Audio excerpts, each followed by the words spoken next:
আমার মাঝে মধ্যে মনে হয় এখনও যদি ছাত্র শিবির করতে পারতাম, আমার মাঝে মধ্যে মনে হয় এখনও যদি তোমাদের মতো এরকম একদম পিছনের কাতারে বসতে পারতাম, আমাকে যদি আবার বলা হতো তুমি ছাত্র শিবিরের কর্মী, তাহলে আমি জামাত ইসলামী ছাত্র শিবিরের এই যা দায়িত্ব আছে সব ছেড়ে আমি ছাত্র শিবিরের কর্মী হওয়ার জন্য প্রস্তুত। কেন? আমি সেই কৃতি শিক্ষার্থী সংবর্ধনায় আমার দায়িত্বশীল আমার স্বেচ্ছাসেবক যারা ছিলেন হাল ছেড়ে দিয়ে বসে, মাসুদ ভাই আর কিছু করার নাই, আমরা আর কিছু করতে পারবো না, মানে এখন আমাদের হাতে আর কিছু নেই, মানে বাঁধ ভাঙা উচ্ছ্বাস, বাঁধ ভাঙা জোয়ার, বাঁধ ভাঙা উপস্থিতি, আমাদের সামলাবার মতো কিছু নাই। তখন আমরা দেখলাম আমাদের অভিভাবক, আমাদের শিক্ষার্থীরা, আমাদের এই তরুণ প্রজন্মরা বলল যে ভাই আপনাদের কিছু করতে হবে না, এই প্রোগ্রাম তো আপনাদের না, এই প্রোগ্রাম আমাদের, আমরা দেখতেছি কি করতে হবে। এবং আমি খেয়াল করেছি যে ব্যাগ পায় নাই সে বলেছে আমার ব্যাগ লাগবে না, যে খাবার পায় নাই সে বলেছে আমার খাবার দরকার নেই। আমি তখন খাবার আমার ব্যাগের জন্য আসি না, আমি এসেছি এখানে আমার ক্যারিয়ারটা ডেভেলপ করার জন্য। ছাত্র শিবির যে সুন্দর কথা, যে শিক্ষাবিদদের নিয়ে এসেছে, যে বক্তব্য এখানে রাখতেছে, ইন্ডিকেশন, যে নির্দেশনাগুলো দিচ্ছে, দিস ইজ ইম্পর্টেন্ট। আমরা এটা খাওয়ার জন্য এসেছি, আমরা এটা পেয়েছি, আলহামদুলিল্লাহ, আমাদের আর কিছু দরকার নেই। আপনাদের মনে আছে আমরা মাইকে ঘোষণা দিয়েছিলাম, বাংলাদেশে না পৃথিবীর ইতিহাসে বোধহয় এটা বিরল ঘটনা যে প্যাকেট আমরা সবাইকে দিতে পারবো না, আপনারা যার যার জায়গায় প্যাকেট পৌঁছবে তারাই শুধু পাবেন, বাকিরা কেউ পাবেন না। আর আমরা মাঝে মধ্যে কোথাও দেখি যে বিরিয়ানির ভাগাভাগি নিয়ে সেখানে মারামারি হয়ে দুজন খুন। ছাত্র শিবিরই বাংলাদেশে একমাত্র সংগঠন যারা এই শৃঙ্খলা বিধান করতে পারে, এবং ঢাকা বিশ্ববিদ্যালয়, জাহাঙ্গীরনগর, রাজশাহী, চট্টগ্রাম বিশ্ববিদ্যালয় পেরেছে। এই ছাত্র শিবিরের নেতৃত্বই বাংলাদেশ পরিচালনা করতে পারবে। আমি সেদিন ছাত্র শিবির করাকালীন সময়ের অভিজ্ঞতার চেয়ে ওই দিন ছাত্র শিবিরের প্রতি আস্থা আরও বেশি আমার গাঢ় হয়েছে, দৃঢ় হয়েছে যে দিস ইজ ছাত্র শিবির, ইট ইজ পসিবল, এটা ছাত্র শিবিরের পক্ষেই সম্ভব, ইটস অ্যাবসলিউট পসিবল। এটা শুধুই অনলি ছাত্র শিবির, এটা শিবির ছাড়া আর কেউ পারবে না।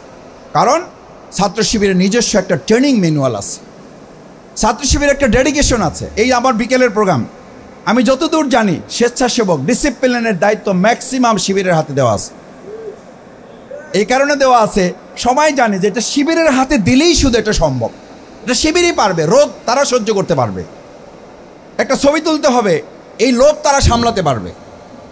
আমরা যখন আমাদের বিপরীত চিত্র দেখি যে একজন নেতার স্লোগান ধরতে গিয়ে আরেকজন নেতার স্লোগান যখন ধরা হয়, তাদের প্রোগ্রামে এক অংশ চুপ করে থাকে, আর এক অংশ স্লোগান ধরে, আর এক অংশ যখন স্লোগান ধরে আর এক অংশ চুপ করে থাকে, তখন এখানকার থেকে বক্তব্য দিয়ে বলা হয় স্লোগান দিলে সবাই দেবা, না হলে স্লোগান বন্ধ করো। আর এই ছাত্র শিবির, এই জামাত ইসলামীর কাছেই শুধু আপনারা এটা পাবেন, যখন স্লোগান ধরে কে ধরবে আর কার নামে ধরবে এটা নিয়ে প্রতিযোগিতা নাই। আমাদের প্রতিযোগিতা ব্যক্তি না, আমাদের প্রতিযোগিতা হচ্ছে আদর্শ নিয়ে। এই প্রেজেন্টেশন শুধু বক্তৃতা দিয়ে একটা জাতিকে পরিচালনা করা যায় না, এই প্রেজেন্টেশন দিতে হবে সিনারিও দিয়ে। আমরা ছোট সময় বলেছি the only picture is a thousands word. একটা শব্দ মানুষকে পরিবর্তন করে না, একটা পিকচার, একটা ছবি হাজার ওয়ার্ডের চেয়ে শক্তিশালী। বাংলাদেশ জামাত ইসলামী, ইসলামের ছাত্র শিবির এই মাত্র তো কিছুদিন হলো ডাকসু তাদের হেতে এসেছে।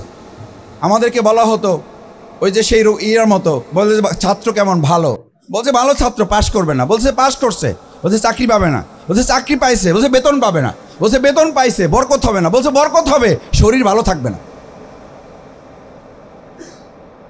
আমাদের কিনে বলা হতো এই ছাত্র শিবিরের মানুষের মধ্যে পড়ে না, বলছে এরা কিছুটা মানুষ হয়েছে, বলছে মানুষ হলে কি হবে, এরা ভালো ছাত্র না, বলছে এরা ভালো ছাত্র হয়েছে, বলে ভালো ছাত্র হয়েছে কি হবে, এরা বিশ্ববিদ্যালয় চালাইতে পারবে না, বলছে বিশ্ববিদ্যালয় তো চালাচ্ছে, বলছে বিশ্ববিদ্যালয় চালাইতে পারবে, সাধারণ শিক্ষার্থীদের সামলাইতে পারবে না, বলছে সাধারণ শিক্ষার্থী তো সামলাচ্ছে, বলছে তাদের ভোট পাবে না। বলছে না, বলে নাই?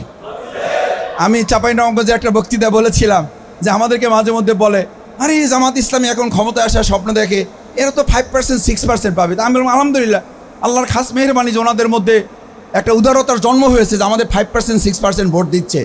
আর ঢাকা বিশ্ববিদ্যালয়, জাহাঙ্গীরনগর, চট্টগ্রামে তো তারা বলেছিল এখানে তাদের কোনো ভোটই নাই, কারে ভোট দেবে, তো আমাদের দলকেই ভোট দেবে। আর তো ভোট এখানে তারা কোনো ভোট দেওয়ার কেউ নাই, তো এখানে এই নাইয়ের উপরে আল্লাহ তাআলা পুরোটা দিয়ে দিছে।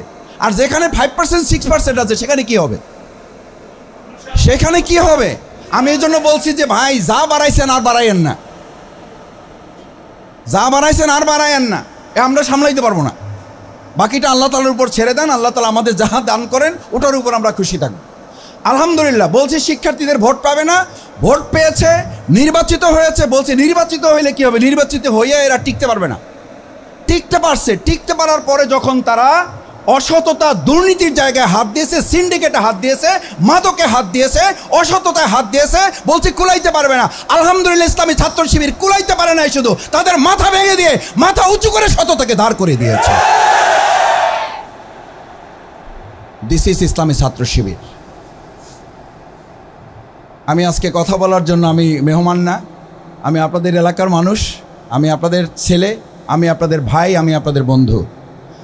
আমি কায়সার হামিদ ভাই এবং এস এম ফরহাদের সৌজন্যে আজকে এখানে দাঁড়িয়েছি।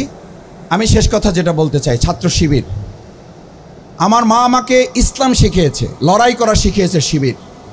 দুটো শব্দ মুখস্থ করাতে চাই। আমার মা বাবা, আমার মাদ্রাসা আমাকে ইসলাম শিখিয়েছে, লড়াই করা শিখিয়েছে শিবির। তসলিমা নাসরিনের বিরুদ্ধে বাউফলের প্রথম ছাত্র শিবির আমাদেরকে মিছিলে ডেকেছে। শিবির তার প্রয়োজনে ডেকে নাই। তসলিমা নাসরিনের বিরুদ্ধে মিছিল করেছে। এখানে আমার সাংবাদিক বড় ভাইরা আছেন। আমার ভাইকে মানে থানায় নিয়ে তারপরে ঝুলাইয়া পিটাইতেছে আমাকে যখন বলা হয়েছে, তখন আমি সেই শিবিরের ছেলে এতটাই অসহায় ছিলাম যে কাঁদতেছিলাম। তখন এই সাংবাদিকদের মধ্যে অনেকে আছেন, আমার ভাইয়ের বন্ধু ছিলেন। বলছে যে তুমি কাঁদতেছো কেন? তুমি তো মিছিল করছো, সাহস ছিল। বলছে সাহস আছে, কিন্তু আমার ভাইরে মারতেছে, এটা তো আমি সহ্য করতে পারবো না। সেই লোককে তো এখন ৬৭ দিন রিমান্ড দিলেন, আমার চোখ দিয়ে পানি আসে না। কেন? শিবির তৈরি করেছে। এখন আমাকে ক্রস ফায়ারের মুখে নিলে আমার কোনো ভয় লাগে না। কেন? শিবির তৈরি করেছে। এই জন্য বলেছি, ইসলাম শিখিয়েছে মাদ্রাসা, ইসলাম শিখিয়েছে বাবা মা, লড়াই করা শিখিয়েছে শিবির। এই কাঁচা মাটিটাকে শক্ত করেছে, পাকাপোক্ত করেছে ছাত্র শিবির। সুতরাং তোমরা যারা এখানে আছো, ইসলাম শিখতে হবে, বুঝতে হবে, লড়াই করে আমার প্রিয় মাতৃভূমি বাংলাদেশটা ২০২৪-এ আমরা ফেসিবাদ মুক্ত করেছি। উই ওয়ান্ট জাস্টিসের স্লোগান ছিল।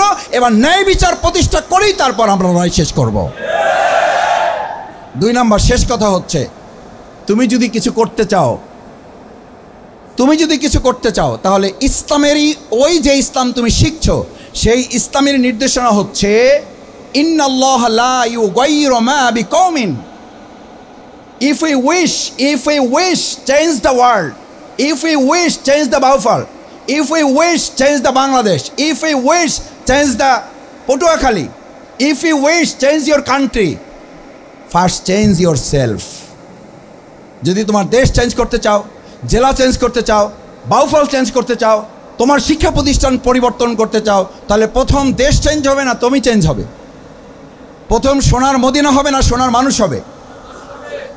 সোনার মানুষ হওয়ার জন্য রাজি আছি আমরা ইনশাআল্লাহ, ইসলামী ছাত্র শিবির ইনশাআল্লাহ। যদি এটা পারি, ফার্স্ট চেঞ্জ ইয়োরসেলফ, তোমার পরিবর্তন বাংলাদেশকে পরিবর্তন করতে সক্ষম হবে ইনশাআল্লাহ। সেই পরিবর্তনে তোমাদের ভূমিকা ২০২৪-এর জুলাই আগস্টে যেমন ছিল, এখন তেমন থাকবে। তোমাদের স্লোগান তোমাদেরকে বাস্তবায়ন করতে হবে। আমরা ফেসিবাদ মুক্ত করেছি বাংলাদেশ, এবার উই ওয়ান্ট জাস্টিসের ন্যায় বিচার প্রতিষ্ঠা করেই আমরা আমাদের প্রিয় বাংলাদেশকে তুলে ধরব। সেই আন্দোলনে, সেই লড়াইয়ে, সেই যুদ্ধে ২০২৬ সালের যে ব্যালটের যুদ্ধ হবে, সেই যুদ্ধে তোমাদেরও ভূমিকা থাকবে, সেই প্রত্যাশা ব্যক্ত করে আবারও সবাইকে ধন্যবাদ জানিয়ে ইসলামী ছাত্র শিবিরের জন্য অন্তঃস্থল থেকে আল্লাহর কাছে দোয়া করে, আমার সম্মানিত সাংবাদিকবৃন্দ আজকের এই প্রোগ্রামে অংশগ্রহণ করে আমাদেরকে কৃতজ্ঞ করেছেন, তাদের প্রতি মোবারকবাদ, ধন্যবাদ জানিয়ে আমার কথা শেষ করছি। আসসালামু আলাইকুম ওয়া রাহমাতুল্লাহি ওয়া বারাকাতুহু।